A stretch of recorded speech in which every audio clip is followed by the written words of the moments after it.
L'affaire d'aujourd'hui a secoué la Nouvelle-Zélande.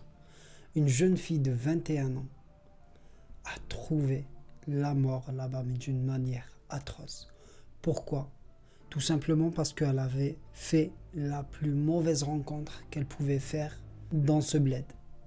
Voilà, malgré que ce pays est réputé pour le taux de criminalité très très bas, mais quand même, on n'est jamais à l'abri. Eh bien, c'est ce qu'elle a vécu, Grace Milan, âgée de 21 ans, les amis. 21 ans, elle venait tout juste de finir la fac. Elle avait des projets et des rêves plein la tête. Un boug, quand je dis un boug, c'est un mec, est venu, il lui a pris la vie. Tout simplement. Comme ça. Et sérieusement, sans être méchant. Comparé à elle, il n'y a rien à voir. Elle est 1000 fois mieux que lui. Et au lieu de dire, voilà, j'ai réussi à pécho une belle meuf, je vais essayer de donner une bonne impression. De me mettre sur mon 31. Vous voyez? Non. Lui, ce qu'il a voulu faire, il a voulu juste assouvir, on va dire, un ancien fantasme, un fantasme... Ça se voit, il fantasmait sur un truc pareil. Ça se voit. Et bien, le type a commis l'irréparable. Âgée de 21 ans, Grace Milan était une jeune fille pleine de rêves et pleine d'ambition. Mais une rencontre, les amis, va chambouler tout le cours de sa vie. En 2018, elle termine ses études à l'université de Lincoln après avoir obtenu son diplôme en marketing.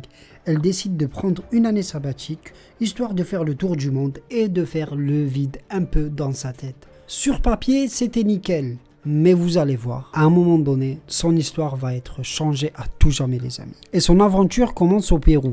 Bref, elle kiffe vraiment ce pays. La preuve, elle va rester 6 semaines au Pérou. Bref, elle décide d'enchaîner directement après le Pérou et de s'envoler pour la Nouvelle-Zélande et plus précisément à Auckland.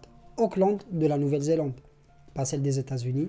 Vu qu'elle voyage seule et que c'était la veille de son anniversaire, elle décide de s'inscrire sur Tinder et de voir si elle peut rencontrer quelqu'un avec qui elle va sortir, boire un verre et passer la soirée, vu que c'était la soirée de son anniversaire. C'était la veille de son anniversaire, les amis. Et là, un jeune homme de 26 ans, un Australien, qui a vraiment l'habitude de séjourner en Nouvelle-Zélande, attire son attention. Et vu que elle est en visite, et que lui aussi, mais à la différence, c'est que lui, c'est pas la première fois qu'il vient en Nouvelle-Zélande et que elle, c'est sa première fois, elle décide de le contacter pour aller sortir ensemble, boire un verre et pourquoi pas la faire visiter un peu la ville. Le jeune homme qui s'appelle Jess Capston avait un tout autre projet derrière la tête. Et après quelques messages échangés entre les deux, ils décident de se voir. Vu qu'ils étaient pas loin l'un de l'autre, ils décident de se donner rendez-vous dans un centre commercial en plein centre d'Auckland. Et là, quand vous voyez sur les vidéosurveillance du centre commercial, Grace va prendre une photo du sapin de Noël installé à l'entrée du centre commercial quelques minutes avant sa rencontre avec Jess. Et là, vous voyez leur toute première rencontre. Ils se serrent dans les bras, rien de spécial. Bref, rien ne va laisser apparaître ou rien ne va laisser à croire ou penser que Jess va commettre l'irréparable avec Grace. Absolument rien du tout qui pouvait donner, on va dire, un indice ou prévoir que le pire allait se passer. Et ce qui est cool dans cette affaire, malgré qu'il n'y a rien de charmant dans cette histoire, c'est la quantité de preuves et de vidéosurveillance sur cette affaire. Bref, on a le parcours de Grace et Jess ensemble, du début de la soirée jusqu'à la fin. Et c'est ça le détail et l'élément le plus important dans cette affaire, les amis. Bon, là, ils décident d'aller manger un petit hamburger. Tout a l'air bien, les amis. Et après avoir bien mangé, ils décident d'enchaîner directement dans un bar. Ça se voit que Grace, elle était à l'aise et que ça s'est très bien passé. C'est pour ça qu'elle a décidé d'enchaîner directement dans un bar avec Jess toute la soirée. Vous voyez, il fait le gentleman, genre, bien sûr. Genre, il va payer l'addition pour lui et pour Grace. Il va faire ça toute la soirée. Mais en fait, il avait un plan macabre derrière la tête depuis le début. Mais franchement, qui aurait cru? En voyant les images en train de taper la discute avec le personnel du bar, on le voit comme un homme tout à fait normal. Et même, il a l'air de se rapprocher de Grace. Il y a un petit rapprochement. Ça se rapproche de plus en plus. Donc, on a du mal à imaginer que cet homme-là était un monstre et que Grace court un grave danger. Et Grace va profiter de l'absence de Jess pour envoyer un message à sa meilleure copine. Elle se partage les potins, c'est normal, c'est des meilleurs potes. Donc elle va lui dire qu'elle a rencontré un charmant jeune homme australien de 26 ans. Mais ce que sa meilleure pote ne sait pas, c'est qu'elle ne recevra jamais de message pour savoir comment la soirée s'est déroulée. Et vers 21h40, le couple décide de quitter le bar et de rentrer un peu à l'hôtel. Et c'est pas chacun va aller de son côté. Non, Grace va aller avec Jess à son hôtel. On les voit dans les caméras de surveillance qui sont installées à l'entrée de l'hôtel. Ils marchent très près l'un de l'autre. Ils ont l'air d'être un couple tout à fait normal. C'était juste avant 22h. Même sur les vidéos de l'ascenseur, les amis. Regardez. Mais voilà, comme je vous ai dit, c'est les dernières images de Grace vivante. Et le matin du 2 décembre 2018, le téléphone de Grace n'a pas cessé de sonner et n'a pas cessé de recevoir des messages de la part de sa famille et ses amis. Mais aucune réponse de Grace, malgré les appels insistants de sa famille. Au tout début, la famille de Grace n'a pas trouvé ça étrange. Ils ont dit sûrement à cause du décalage horaire et qu'elle a dû passer la soirée en faisant la fête, donc c'est normal, elle doit faire une grasse matinée. Et elle va nous répondre dès qu'elle va se réveiller. Mais ni la famille, ni les amis de Grace n'auront de réponse de sa part. Les heures passent et le silence de Grace commence vraiment à peser sur sa famille. Après 2 jours sans donner de nouvelles, alors que c'est pas du tout sa nature. D'habitude, elle envoie toujours des messages, elle poste même sur les réseaux sociaux, mais cette fois-ci, le silence était trop long. Donc sa famille décide de prévenir la police néo-zélandaise. Et les keufs, ils vont se mettre directement au travail. Ils ont déjà un début de piste. C'est quoi le début de piste, les amis? C'est la photo que Grace avait prise quelques minutes avant de rencontrer Jess. La photo du sapin de Noël.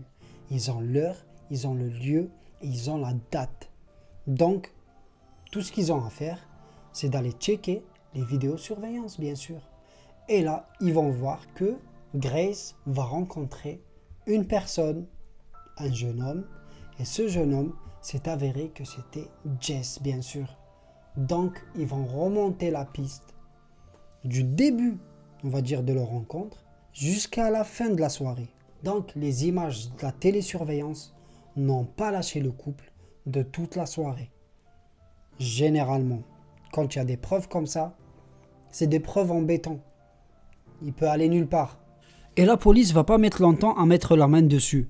Et là, tout naturellement, il va nier. Il va dire que c'est vrai, il est rentré avec elle à l'hôtel, vu qu'il était face aux enregistrements, les images étaient là. Mais il va expliquer qu'après leur soirée, chacun est rentré à son hôtel. Sauf que Grace n'a pas quitté l'hôtel où Jess l'a emmené. Ils ont vu tous les enregistrements qui couvrait toutes les entrées et les sorties de cet hôtel. Il n'y a aucune trace de Grace. La dernière image de Grace vivante et la dernière image tout court, c'était dans l'ascenseur. Donc Jess est en train de mentir ouvertement aux policiers. Mais par contre, la police va remarquer que le lendemain matin, Jess a fait plusieurs allers-retours. D'ailleurs, il est parti acheter une valise, une grosse valise, et aussi des produits nettoyants. Qu'est-ce qu'il va faire avec des produits nettoyants dans un hôtel? Il y a des femmes de chambre, bien sûr. Qu'est-ce qu'il est parti faire avec? Bien sûr, il veut cacher, dissimuler quelque chose. La valise, les produits détergents. Il a même loué une machine professionnelle pour nettoyer la moquette. Il est rentré avec à l'hôtel et personne ne s'est demandé pourquoi. Il va aussi louer une voiture. Voilà, on le voit même dans l'agence de location. Mais pas que ça, les amis. Il a le culot d'aller à un date. Après ça, il va aller à un date, les amis. Ce type est taré. Et franchement, cette meuf, elle a senti la patate parce que elle voulait pas continuer son date avec lui. Elle est partie de son côté. Parce que lui, bien sûr, il l'a invitée pour la suite. Mais voilà, elle n'était pas trop chaude. Elle a dû pressentir quelque chose. Et un peu plus tard, on le voit rentrer dans l'ascenseur avec 2 grosses valises, les amis. Une valise qui venait tout juste d'acheter le matin même et une autre qu'il l'avait déjà. Et je vous laisse deviner ce qu'il y a dans les valises, bien sûr. Après, on le voit charger les 2 valises dans le coffre de la voiture. Et après cela, je sais c'est grave bizarre, mais il va monter dormir. Le lendemain matin, il sort avec la voiture et il va dans une station-service. Et devinez ce qu'il va acheter, les amis? Une pelle. Le type, il vient d'acheter une pelle. Et je vous laisse deviner pourquoi. Bon, après cela, on va perdre sa trace un peu. Mais plus tard, on le voit aller dans un lavage auto. C'est pour effacer chaque mini-preuve qui puisse exister. Ce type-là a tout planifié. Après cela, il va aller rendre la voiture toute propre et effacée de toute preuve. Et c'est pas fini. On le voit dehors en train de jeter quelque chose dans une poubelle publique. Vraisemblablement, des preuves potentielles qui peuvent se retourner contre lui. Ce type-là était filmé du début jusqu'à la fin. Il peut pas nier. Franchement, heureusement, les vidéos de surveillance, on vous dit merci. Parce que un type pareil dans la nature, il fait des dingueries. C'est incroyable. Et d'ailleurs, il a 2 affaires de viol sur le dos. C'est un récidiviste, les amis. Sauf que là, il est passé dans un autre niveau. Sûrement, il a dû la violer ou je sais pas quoi.